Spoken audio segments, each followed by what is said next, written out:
பிரணவம் யூடியூப் சேனலை சப்ஸ்கிரைப் செய்து சித்தர்களின் அருளை முழுமையாகப் பெறுங்கள்.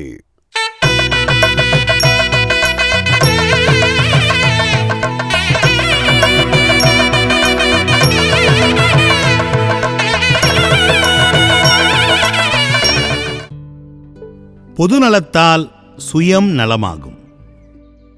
இந்த வாழ்வில் 2 வாய்ப்புகள் உள்ளது. ஒன்று, நம்மால் மாற்ற முடியாதவற்றை ஏற்றுக்கொள்வது. மற்றொன்று, ஏற்றுக்கொள்ள முடியாதவற்றை மாற்றிக் காட்டுவது. இங்கு ஒன்றை புரிந்து கொள்ள வேண்டும். நாம் செய்த வினைதான் இந்த பிறப்பும் நமக்கான சுற்றமும் வாழ்வும் என்பதை ஏற்றுக்கொண்டுதான் ஆக வேண்டும். அதன் பிறகு அந்த வினைகளிலிருந்து மீள்வதற்கு என்னென்ன செய்ய வேண்டும் என்பதை உணர்ந்து அந்த வினையை மாற்றி காட்டுவதற்கு பயணிக்க வேண்டும். எது செய்தாலும் எல்லாம் நமக்கு திரும்ப வரும் என்பதை உணர வேண்டும். அதனால் மீண்டும் பிறவி எடுக்க வேண்டி வரும் என்று உணர்ந்தவர்கள்தான் வாழ்வில் எந்த எதிர்பார்ப்புமின்றி கொடுத்து வாழ்வார்கள். அதாவது ஒரு மரம் எப்படி எந்த எதிர்பார்ப்புமின்றி காய், கனி, நிழலை கொடுக்கின்றதோ அப்படி கொடுக்கும் மனிதராக பொதுநலத்துடன் வாழ்வை வாழ்ந்து சுயத்தை வென்று சாதனை வாழ்வை வாழ்கிறார்கள். இங்கு நாம் பொதுநல எண்ணத்துடன் பயணப்படும் போது மனச்சிதைவுகள்தான் அதிகம் நடக்கும். ஏனெனில் ஒவ்வொரு மனிதரின் மனநிலையில் சுயநல எண்ணம் மட்டுமே அதிகம் இருப்பதால் அரியதான பொதுநலச் செயலை மதிக்கத் தவறி அதை தவறாகவும் விமர்சிக்கவும் செய்வார்கள். ஏனெனில் அவர்களின் தேவைகள் வேறு. அப்படி நாம் அடைகின்ற வழிகளும் நாம் பெற்ற அவமானங்களும் மனதை ஒடுக்கி நம்மை அழகாக செதுக்கும். அதன் பின் கிடைத்த வாய்ப்புகள் ஒவ்வொன்றையும் நாம் வெற்றியாக மாற்ற முடியும். அதில் பலரும் வெற்றி காண்பார்கள். இங்கு நாம் செய்வது எல்லாமும் வினைப்பயனால்தான் செய்கிறோம்.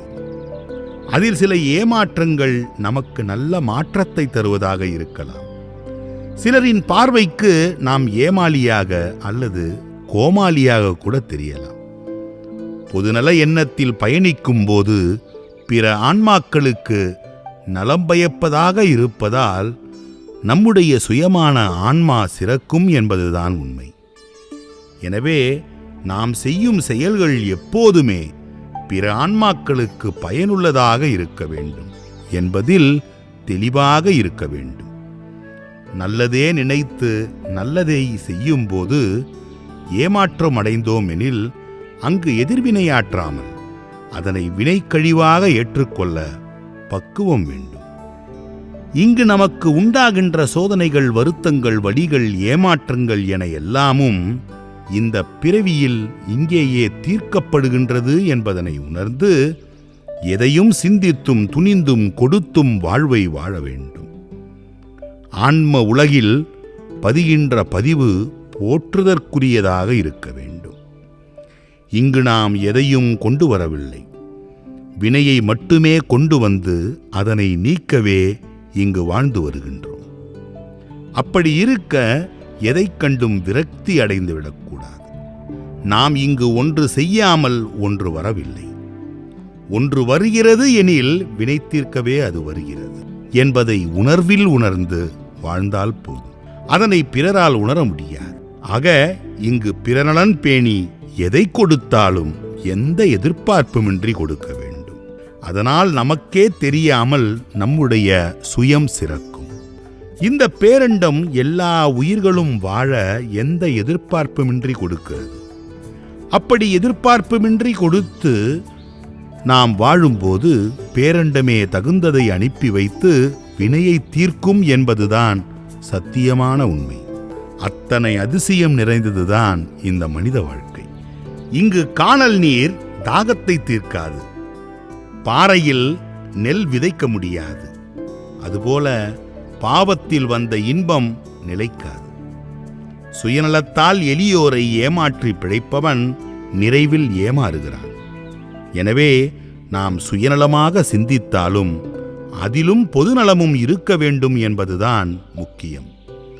அன்றாட வாழ்வில் நாம் சந்திக்கின்ற மனிதர்களுக்கு நம்மால் இயன்ற உதவிகள் செய்யலாம். ஏழை எளியோர் வியாபாரம் செய்யும் இடத்தில் பேரம் பேசாமல் பொருளை வாங்கலாம். பிறர் பசி போக்க மனிதாபிமானத்துடன் உதவலாம். வறுமையில் உள்ளோருக்கு கல்வி கொடுத்து ஆறுதலாக இருக்கலாம். பிறரின் சுயம் சிறக்கச் செய்யும் செயல் செய்யும் போது நம்முடைய சுயம் தன்னாலே சிறக்கும் என்பதுதான் உண்மை. அதை விடுத்து பிறருக்கு கொடுத்ததை எதிர்பார்ப்பது மீண்டும் பிறவி பிணிக்கே வழிவகுக்கும். ஒரு காலத்தில் நேர்மை தவறாமல் வாழ்ந்த நல்ல மனிதர்களை கண்டோம். ஆனால் இப்போது நேரத்திற்கு தகுந்தவாறு வாழும் மனிதர்களையே அதிகமாக காண்கிறோம்.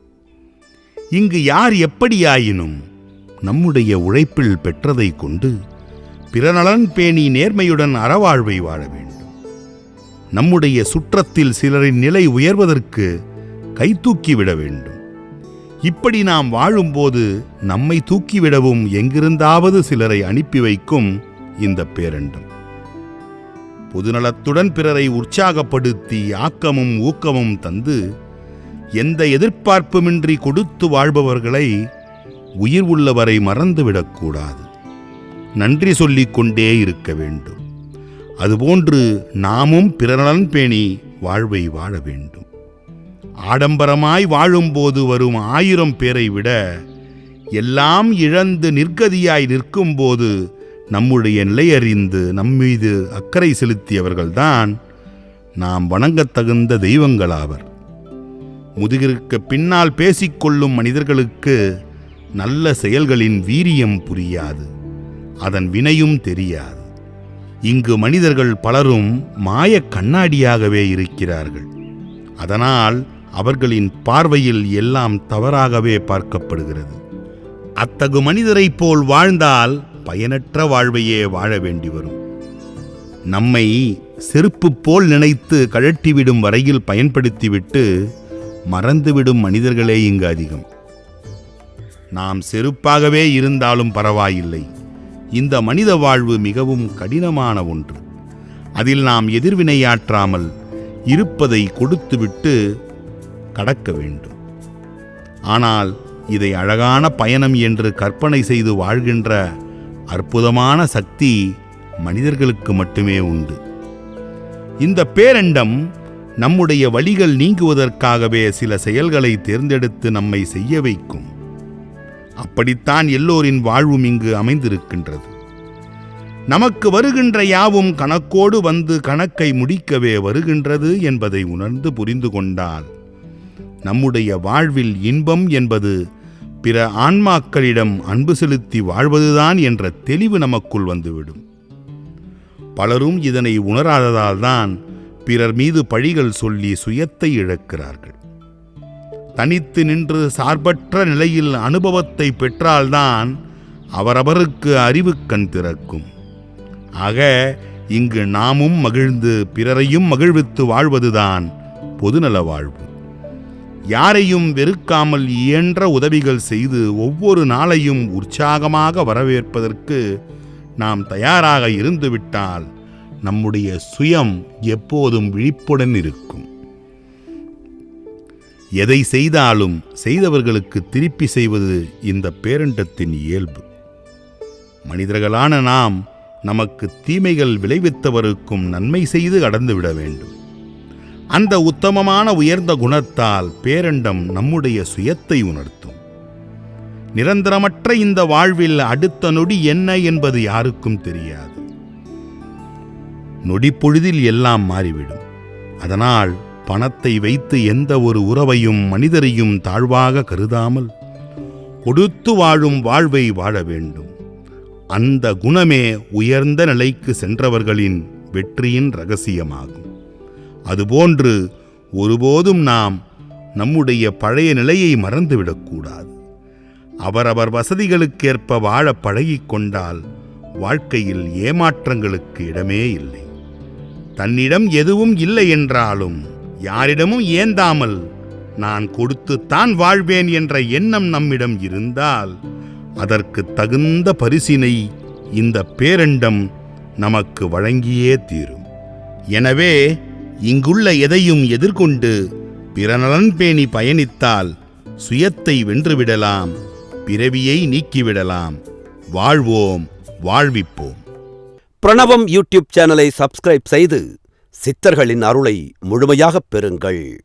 அருளாளர்கள் 1000 என்கின்ற இந்த புத்தகம் 1000 சித்தர்களை பற்றிய செய்திகளை உள்ளடக்கியதாக இருக்கிறது. 1000 சித்தர்களின் வாழ்க்கை வரலாற்றை அற்புதமான முறையிலே அச்சிட்டு படங்களோடு தந்திருப்பவர் இதனுடைய தொகுப்பாசிரியர் கோ திருமுருகன் என்ற பூரணநந்தன். இந்த நூலின் பிரதிகளை வாங்கி நாம் வீட்டிலே வைப்பதன் மூலமாக இந்த சித்தர்களெல்லாம் நம் வீட்டிற்கு வருகிறார்கள், வரப்போகிறார்கள் என்ற நம்பிக்கையை நாம் ஏற்படுத்திக் கொள்ள வேண்டும். நூல் உங்களுக்கு வேண்டுமா? அதற்கான அலைபேசி எண் 739-739-4174. ஜிபே மூலம் செலுத்த 9176564723.